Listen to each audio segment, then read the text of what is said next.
नमस्कार, 22 जिले 22 खबर में स्वागत है आप सभी का। आपके साथ मैं हूं सोनल दहिया। खबरों की शुरुआत करेंगे किसान आंदोलन पर। मिशन क्लीन की सुगबुगाहट पर गृह मंत्री अनिल विज ने विराम लगा दिया है। विज ने किसानों से अपील करते हुए कहा है कि कोरोना के चलते किसान अपना आंदोलन स्थगित करें। सीएम भी किसानों से आंदोलन खत्म करने की अपील कर चुके हैं। वहीं बॉर्डर पर कोरोना की टेस्टिंग को लेकर कमेटी की बैठक के बाद फैसला लेने की बात कही गई। किसी प्रकार की किसी स्तर पर ऐसी कोई चर्चा नहीं हुई। मुख्यमंत्री जी ने केवल किसानों से अपील की है कि बढ़ते हुए कोरोना को देखते हुए वो अपना जो आंदोलन है वो स्थगित कर दें, और उन्होंने यहाँ तक कहा कि जब कोरोना ख़त्म हो जाए वो दोबारा आ जाए। इसके अलावा कोई बात नहीं की गई, कहीं पर कोई चर्चा नहीं। और वहीं कैबिनेट मंत्री मूलचंद शर्मा ने बल्लभगढ़ के सेक्टर 3 में चल रहे विकास कार्यों का निरीक्षण किया है। उन्होंने सेक्टर 3 चौक से लेकर तिगांव रोड तक बनाए जाने वाली 4 लेन सड़क और सेक्टर 3 के पार्क के अलावा मार्केट का दौरा किया। उन्होंने लोगों को कोरोना के प्रति सचेत किया। कोरोना के नियमों का पालन करें लोग और घरों में रहें, जरूरत पड़ने पर ही घर से बाहर निकलें। इसके अलावा लोगों से अपील करते हुए मूलचंद शर्मा ने कहा है कि शादी और अन्य धार्मिक समारोह जैसे कार्यक्रम लोग दिन में ही निपटा लें।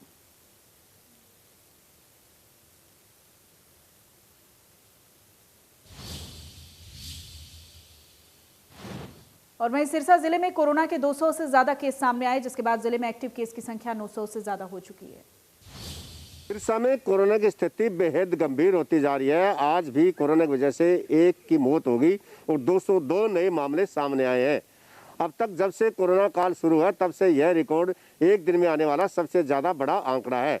यानी लगातार कोरोना केसेस बढ़ने से कहीं न कहीं चिंता होना लाजमी है।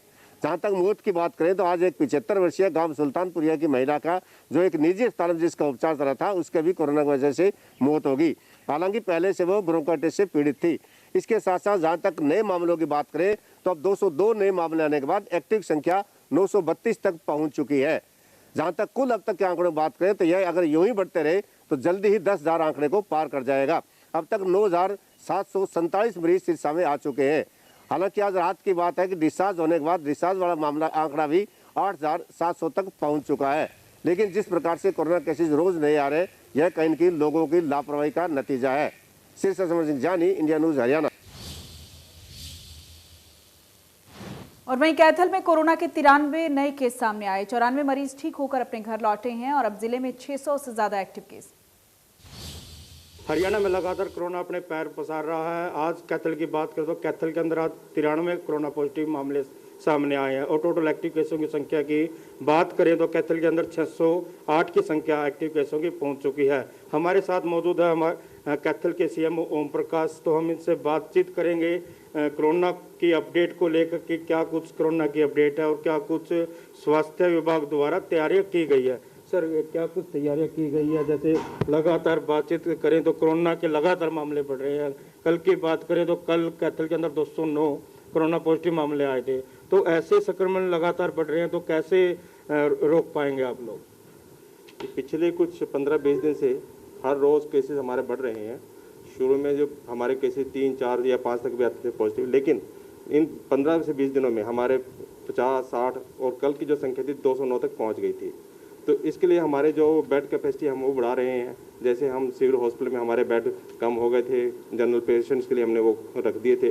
अब दोबारा से हमने 100 बेड हम उसको बनाने जा रहे हैं। और जैसे हम बात करें कुल केसेस की तो हमारे डिस्ट्रिक्ट में अब तक 5,707 केस पॉजिटिव आ चुके हैं, जिसमें से 5,022 क्योर होकर घर जा चुके हैं। इसमें हमारे आज की डेट में 93 पॉजिटिव केस आए हैं और 94 केस हमारे ठीक होकर घर गए हैं। एक्टिव केस की संख्या भी हमारे पास आज की तारीख में 608 है। इसके लिए हम अभियान चला रहे हैं कि मैक्सिमम हम सैंपलिंग करें कि जो पॉजिटिव केस हैं उनको डिटेक्ट करें और उनको ज़्यादा से ज़्यादा आइसोलेट करें ताकि ये संक्रमण हम फैलने से रोक सकें। सर, अगर हम बात करें तो शहरवासियों की तो लगातार देखने को मिल रहा है बिना मास्क जो पब्लिक है बीड़ के एरिया में घूम रही है।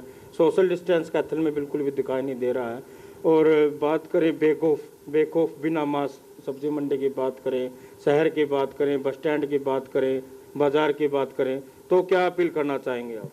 देखिए, अगर हमें कोरोना महामारी को हराना है तो हमें इन 3 चीज़ों पे अमल करना जरूरी है। जैसे नंबर 1 पे तो है सोशल डिस्टेंसिंग।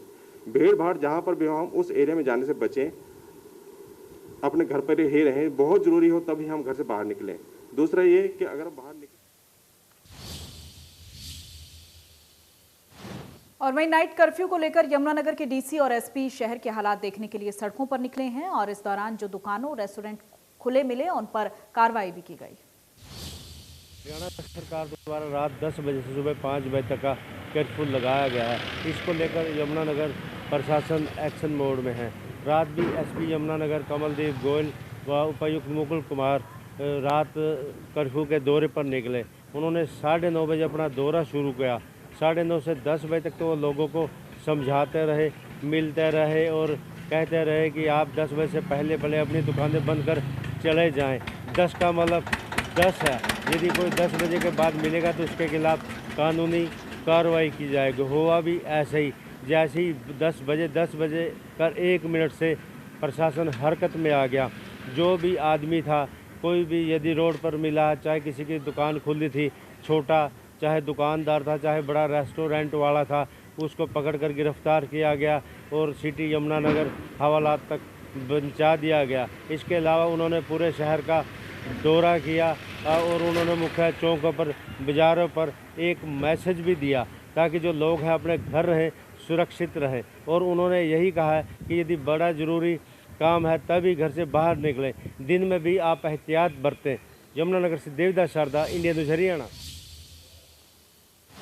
और वहीं नूंह जिले में एक बार फिर से कोरोना विस्फोट हुआ है। कोविड के पिछले 24 घंटे में 15 नए केस सामने आए। इसके अलावा अब तक जिले में कोरोना से 30 लोगों की मौत हो चुकी है। लिहाजा इससे बचने के लिए सावधान रहने की जरूरत है और नियमों का पालन करना भी उतना ही जरूरी है। लगातार बढ़ रहे कोविड-19 को देखते हुए नूंह स्वास्थ्य विभाग और जिला प्रशासन ने जिले में 8 कंटेनमेंट जोन बनाए हैं। नूंह जिले में कोरोना के अब 68 एक्टिव मरीज हो गए हैं।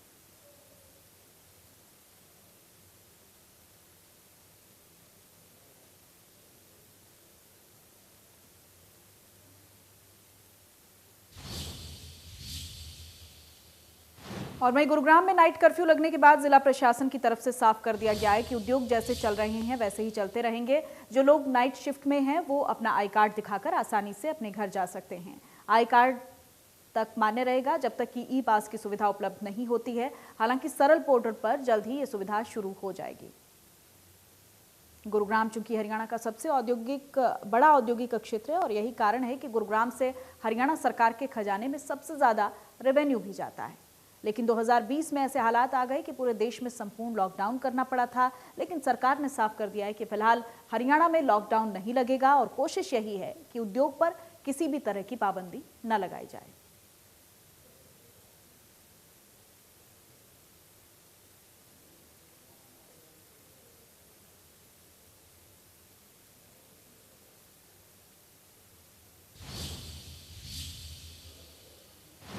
और वहीं कुरुक्षेत्र में बीजेपी के कार्यक्रम का विरोध हुआ है। इस दौरान किसानों और पुलिस के बीच धक्का मुक्की भी हुई।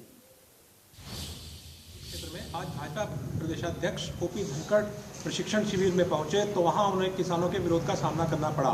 दरअसल शाहबाद उपमंडल में किसान खुद पर बने मुकदमों को लेकर महापंचायत में पुतला फूंकने की तैयारी में थे कि उन्हें भाजपा प्रदेशाध्यक्ष ओपी धनखड़ के कुरुक्षेत्र आगमन की सूचना मिली। किसान आनंद फानंद में कुरुक्षेत्र पहुंच गए। वह पुलिस व्यवस्था को धक्का बताकर प्रशिक्षण शिविर स्थल के बाहर काले झंडे लेकर बैठ गए। वह नारेबाजी करने लगे। पुलिस की मान मनोबल भी काम नहीं आई तो पुलिस ने उन्हें जबरन उठाया। वह धनखड़ का काफिला निकालकर राहत की सांस ली।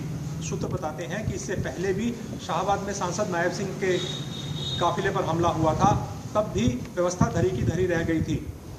पुलिस प्रवक्ता के अनुसार 45 किसानों के खिलाफ नियमानुसार कार्रवाई की गई है। लेकिन बड़ा सवाल ये है कि किसानों के मामले में दूसरी बार चूक कैसे हो गई। भाजपा के बड़े नेताओं को आधा पौना घंटा क्यों नजरबंद रहना पड़ा। बड़ा सवाल ये भी है कि क्या चूक करने वाले पुलिसकर्मियों के खिलाफ कोई कार्रवाई भी होगी। कुरुक्षेत्र से राजीव अरोड़ा, इंडिया न्यूज़ हरियाणा। और वहीं चरखी दादरी अनाज मंडी में किसानों का गेहूं बरसात में धुलता नजर आया, जिससे किसानों में गुस्से का माहौल है। यूं तो चरखी दादरी प्रशासन व मार्केट कमेटी के द्वारा अनाज के बचाव के लिए लाख दावे किए गए थे, लेकिन तमाम दावे उस वक्त हवा हवाई साबित हुए। आज जब मामूली बारिश के बाद गेहूं और सरसों पानी में डूब गई। जी हाँ, कई दावे किए गए थे, प्रशासन के द्वारा लगातार टीमें भी गठित की गई थी। ये तक कहा गया था कि बारिश अगर आती है तो निश्चित तौर पर अनाज को बचाया जाएगा, लेकिन अनाज मंडी के जो शेड थे वहाँ पर पहले से ही बाजरा पड़ा था और उसका उठान नहीं हो पाया था। इस वजह से कहीं ना कहीं तमाम जो अनाज था, चाहे गेहूं की बात करें चाहे सरसों की बात करें, वो अनाज खुले में पड़ा था। ना कोई तिरपाल, ना किसी तरह से कोई बचाव के लिए तरीके अख्तियार किए गए थे। इसी वजह से पूरा अनाज पानी की भेंट चढ़ गया। हालांकि प्रशासन, जैसा मैंने बताया कि लगातार दावे करता आ रहा था, लेकिन आज तमाम दावों की पोल खुल गई। चरखी दादरी, सहयोगी अनिल लहरी, वीडियो जर्नलिस्ट सुमित अवस्थी के साथ रवि जांगड़ा, इंडिया न्यूज, हरियाणा। और वहीं फतेहाबाद में बारिश के चलते मंडी में खुले में पड़ी फसल भीग रही है। मौसम विभाग के द्वारा बारिश को लेकर पहले ही अलर्ट जारी कर दिया गया था, लेकिन प्रशासन की बड़ी लापरवाही सामने आई है और किसानों का गेहूं अनाज मंडी में धुलता नजर आ रहा है।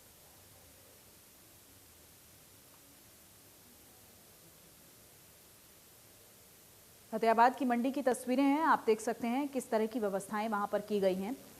किसानों का गेहूं खुले में भीग रहा है, तिरपाल की कोई व्यवस्था वहां पर नहीं है और दावे तमाम किए जाते हैं मंडी प्रशासन की तरफ से। और वहीं कोरोना की दूसरी लहर के बीच मजदूरों का पलायन शुरू हो चुका है। सोनीपत के औद्योगिक क्षेत्र कुंडली से रोजाना मजदूर लॉकडाउन की आशंका के चलते अपने अपने घरों की तरफ रवाना हो रहे हैं। मजदूरों का कहना है कि पहले लॉकडाउन में मजदूरों ने बड़ी मुश्किलों का सामना किया है, ऐसे में अगर अब लॉकडाउन हो गया तो वो फिर से फंस जाएंगे। मजदूरों का कहना है कि किसान आंदोलन के चलते पहले से उद्योग प्रभावित थे, अब कोरोना के चलते एक बार फिर से उद्योग प्रभावित हो रहे हैं। ऐसे में सरकार ने भी सख्ती बरतनी शुरू कर दी है, इसलिए मजदूर अपने अपने घरों की तरफ फिर से पलायन करने पर मजबूर हैं।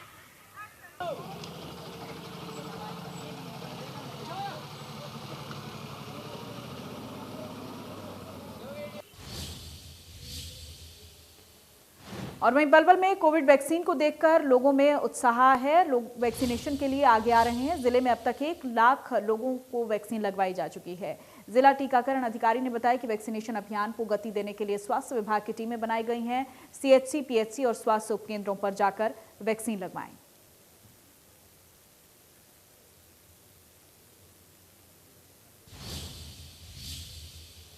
रोहतक में सीएम फ्लाइंग ने अवैध शराब के जखीरे का पर्दाफाश किया। गुप्त सूचना पर सीएम फ्लाइंग ने आमल गांव में गुप्तचर विभाग के साथ मिलकर छापेमारी की। अवैध शराब की 1000 पेटी बरामद की गई हैं। सीएम फ्लाइंग के सब इंस्पेक्टर करमवीर सिंह ने बताया है कि गुप्त सूचना मिली थी, रोहतक जिले के आवल गांव में मुख्य सड़क के पास 2 कमरों में अवैध शराब का कारोबार चलता है, जिसके बाद डीएसपी संदीप गुलिया के नेतृत्व में सीएम फ्लाइंग और सीआईडी विभाग की टीम मौके पर पहुंची। छापेमारी के दौरान शराब के ठेके के पीछे बने 2 कमरों में भारी मात्रा में अवैध शराब बरामद की गई। दोनों कमरों में लगभग 1000 पेटी शराब की रखी गई थी, जिसको लेकर मौके पर मौजूद शख्स कोई दस्तावेज नहीं दिखा पाया। फिलहाल पुलिस ने शराब को जब्त कर मामला दर्ज कर जांच शुरू कर दी।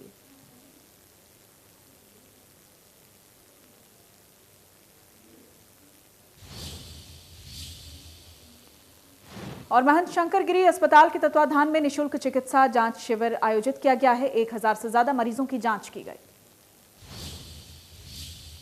अस्पताल के तत्वावधान में आज भिवानी के जहरगिरी डेरा आश्रम में एक मेगा निःशुल्क चिकित्सा जांच शिविर का आयोजन किया गया, जिसमें डॉक्टर गौरव व उनकी टीम के द्वारा करीबन 1000 से ज़्यादा मरीजों की न केवल जांच की गई बल्कि उनको निःशुल्क दवाइयां भी वितरित की गई। इस दौरान निःशुल्क टेस्ट भी किए गए। डॉक्टर गौरव के मुताबिक जिस तरह से आज जो मेगा शिविर लगाया गया है, इसका उद्देश्य यही था कि वो मरीज़ जो कि ग्रामीण तबके से हैं या फिर गरीब तबके के हैं, वो ना केवल इस तरह के परीक्षण करवा पाते बल्कि साथ ही साथ महंगी दवाएं भी नहीं ले पाते हैं। इसलिए अस्पताल के द्वारा महंत शंकर गिरी की पुण्यतिथि के मौके पर ये शिविर लगाया गया है, जो कि काफ़ी फलदायी साबित होगा। आज ना केवल जांच की गई बल्कि मरीजों का उपचार भी किया गया। वीडियो जर्नलिस्ट सुमित अवस्थी के साथ रवि जांगड़ा, इंडिया न्यूज, हरियाणा। और वहीं पानीपत के विजयनगर में एक बिल्डर को पिस्तौल के बल पर अपहरण करने का मामला सामने आया है। बिल्डर से अपहरणकर्ताओं ने 5 लाख की रंगदारी मांगी है। पुलिस ने बिल्डर को छुड़वा दिया है। डीएसपी सतीश वत्स ने मामले की जानकारी देते हुए बताया है कि इन लोगों को पहले से ही आपस में झगड़ा चल रहा था। फिलहाल पुलिस के द्वारा अपहरण और मारपीट का मामला दर्ज कर जांच शुरू कर दी गई।